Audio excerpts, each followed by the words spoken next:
Hello, my lovelies, and welcome back to Is It Just Me, the podcast where we're normalizing not having it together, figuring out faith, surviving adulting, managing mental health, and still keeping up with pop culture.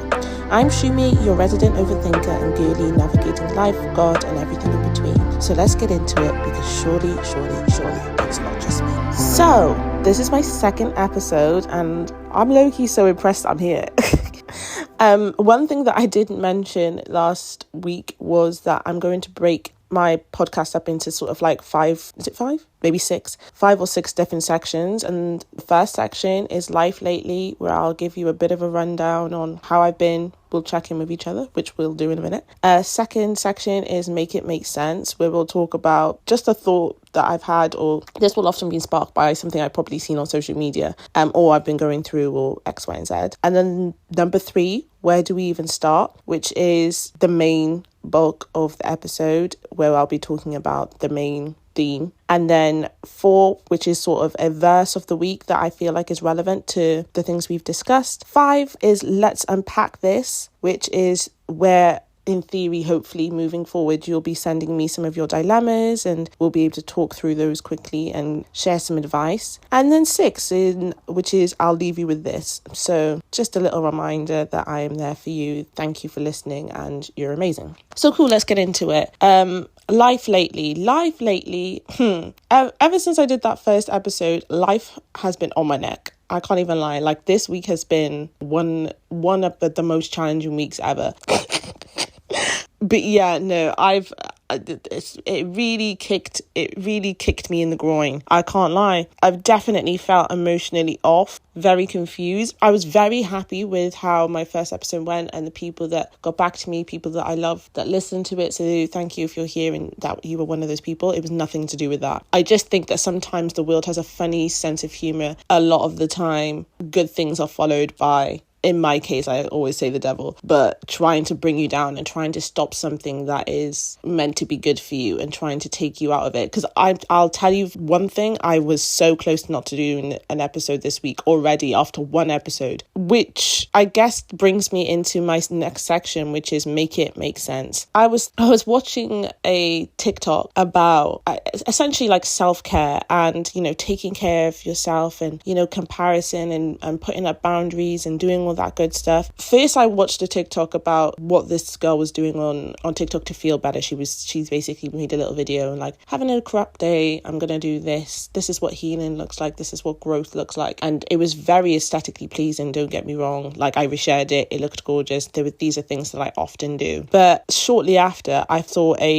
another TikTok which basically contradicted a lot of what she was saying, in the sense that I feel like our generation in particular has made growth, made self-care, made healing look like, long walks in the park and reading a good book and putting your candles on and having a bath. All things that, in my opinion, are very valid and are still good aids for, helping you in your healing journey or your self-care journey. But in my personal experience, it's so far from what healing and growing and moving on from bad patterns actually feels like. It feels painful. It feels confusing. It feels unsettling. It looks a mess. It looks like breakdowns in the middle of the day. It looks like just absolute emptiness at some certain points. And I don't think we're doing ourselves any favors by pretending that, you can heal in a very pretty way. And I think that we've got this obsession of how things are meant to look. No one wants to look like they're actually crashing out. And yet a lot of us have these moments,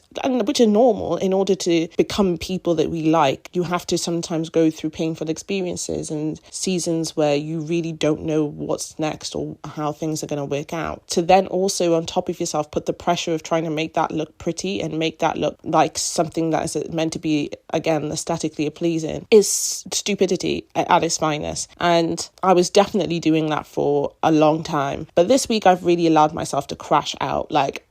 This week I let myself crash out because I'm only human. And if crashing out is what gets me to be consistent, is what allows me to be honest, that's what I said I'm going to be doing on this podcast. I said I'm going to be honest. I don't want to create another false narrative that goes out into the world. I think we have enough positive, not that I'm not trying to be positive, because ultimately this is actually, in my opinion, a positive message that if you are crashing out, you're so normal. You know, if there's moments where you don't go to Pilates and get your matcha and say that that's you healing, if there's moments where you are actually like screaming into a pillow and very confused and angry, those are all still very normal and healthy emotions to feel at certain things. I think that those are things that you need to purge from yourself and move past them. And then you look back and you think, oh damn, yeah, that's really helped me, because now you've just given space for all of your emotions, not just the ones that look nice. That's kind of my make it make sense. I think there was a specific TikTok that just really resonated with me in the way he said things about the lie that we are telling ourselves online about how things are meant to look, and it spoke to me, which moves me into my next section, which is where do we even start? So I really want to talk about the emotional side of balance, I guess, and giving yourself grace versus pushing through. This week my feelings were really hurt by someone that I held dear. I really wanted to allow myself the grace to, move through that emotion. At the same time, similar again to what some of the themes I said we were going to touch on moving forward, I do believe that sometimes you have to push through difficult seasons and remain consistent. And I am such a bad person for doing that. I'm very much the type of person,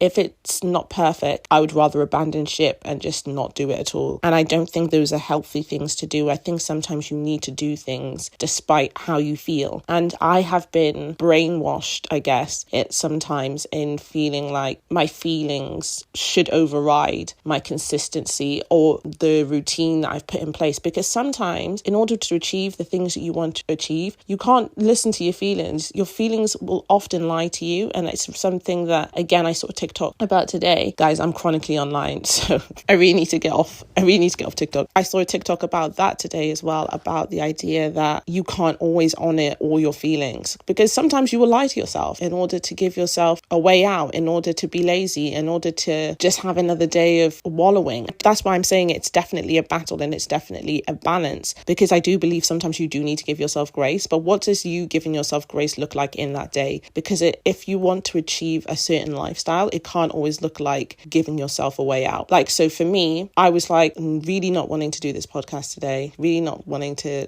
film this and talk about how I'm feeling. I kind of just wanted to sit here, watch my little shows and just do Shumi for a minute. The amount of people, like my close family, friends, who have just encouraged me to just keep going. Like, isn't it so ironic that the first time that I have put this episode out last week and I was feeling really, really good was quickly followed by this thing happening this week, this thing that has taken, a big part of me and made me feel really, really unstable. Isn't it funny that those things came, that's when it happened. And I didn't want to give it that much power. And I think sometimes you really have to fight yourself in order to achieve the life that you want to achieve. I'm not trying to say that's an easy thing to do, because right now I'm still wanting to switch this off, but I think it was necessary. But I do think that giving yourself grace can look like slowing things down. So for instance, I was meant to see some friends this weekend. I was meant to see them this weekend, and I had to basically just be honest and say, look, I'm not doing how I wanted to do. And thankfully, obviously, I'm so grateful that I have friends that are more concerned about my well-being than me coming to see them and being unraveled. I do think though it's such a difficult line to tread, because again, I was thinking about this after I've taken this time out, and I do think that I definitely need to take this time out because it's so raw and it's so fresh. But I do think it's also really important for me to now also put the effort in to see them and to be honest and vulnerable with your friends. And that's something I'm really trying to push to do more, because it was so much easier to be vulnerable and honest with your friends when you're at uni or when you live near them, because it's like they're not just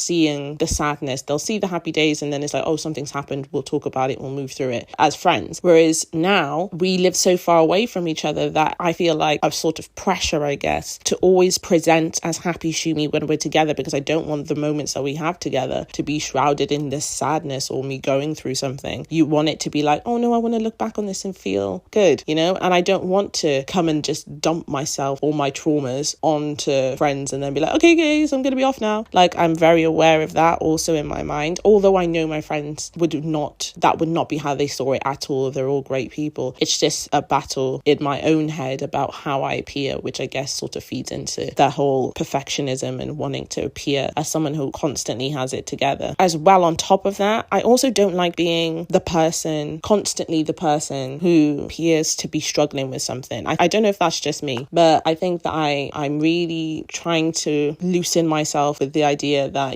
people just see me as a problem that needs to be fixed. And so it stops me from telling people things, because I'm like, I don't want you to be like, oh my gosh, again, like this girl, does she ever have a happy day? Because I really do. And this isn't always how I feel. This isn't always how I am. And I just know that that's not the case, like in theory, but if it's how you feel, again, it's that emotions running your actions thing. You've got to try your best to divorce yourself from this idea of allowing what you feel, especially when it's lying to you like this, to run what you do. And it's just a very, very interesting and difficult battle to have. And I think the hard truth, people who love you sometimes struggle to separate what you're going through from who you are. And you will go through things that means that, in this season, she's having a moment, she's going through something. But that's not who I am as a person. And I'm not a person who is sad in my nature. I'm a happy person. I like to be happy and I like to feel good. If you're a friend of that person, you just want them to feel good. So you're constantly probably checking in or referring back to that time that they were going through something, even if that's not constant now where they are. And how would you know? Because it's like you don't get to see each other that often. So it's such a difficult thing to have, like, to go through, because it's like I almost don't want to bring it up, because I don't want the next time, if I'm not there, the next time you see me, if I'm not in that emotional state and I'm happy, I don't want you to still associate me with that sadness. And because I think that's just the reality of life. And hopefully we find the language, I guess, to sort of be like, I understand that that's something I was going through before, but it's not something I'm going through now. I'm feeling a lot lighter, and not worry people that you're just hiding that. It's a difficult one. And I think that as a friend, I know that that's something I do to people. And I know that something that happens to me a lot is this, are you sure you're okay? Sometimes you can actually bring someone back into a bad place in their life because you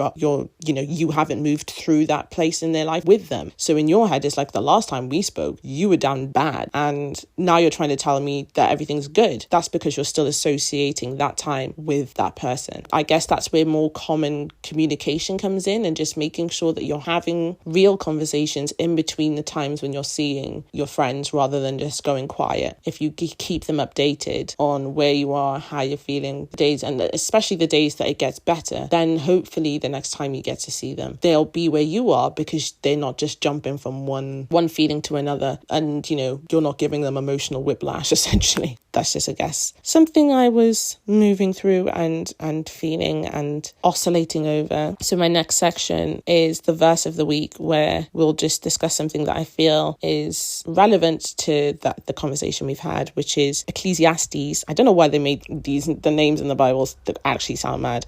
Ecclesiastes 3 verse 1, which is, there is a time for everything and a season for every activity under the heavens. I genuinely believe that. I do believe that everything is happening for a reason, and hopefully for my good. And I do believe that there is a season for suffering and there's a season to crash out, and you don't know how your story is going to affect someone else's story. So hopefully there's someone listening to this who is maybe close to a crash out, or just had one, and maybe was feeling like embarrassed about that or saddened by that. And I just want to say, there's nothing to be sad about. You have no idea what that pain or that experience is going to do for you in the future, or for someone else. And if one person feels comforted after listening to this, then I've done my job. Yeah, and normally we'd obviously go into the let's unpack this, but we have nothing to unpack. Please send me your little dilemmas and things, guys. Send it to your friends, send it to your family. I'd love to talk through things about how you feel and what you're thinking. I'll leave you with this. This is just a reminder, you can feel it fully, but you don't have to stay there forever. I'm going to give myself this cheeky little weekend now. I've done the one thing that I put on my to-do list, which was this. I narrowed my to-do list right down, but I didn't let myself lose sight of who I still want to be.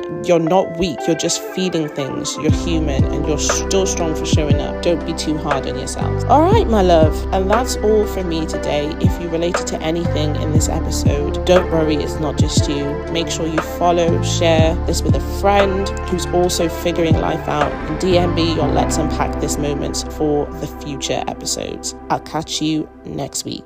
Love you. Bye.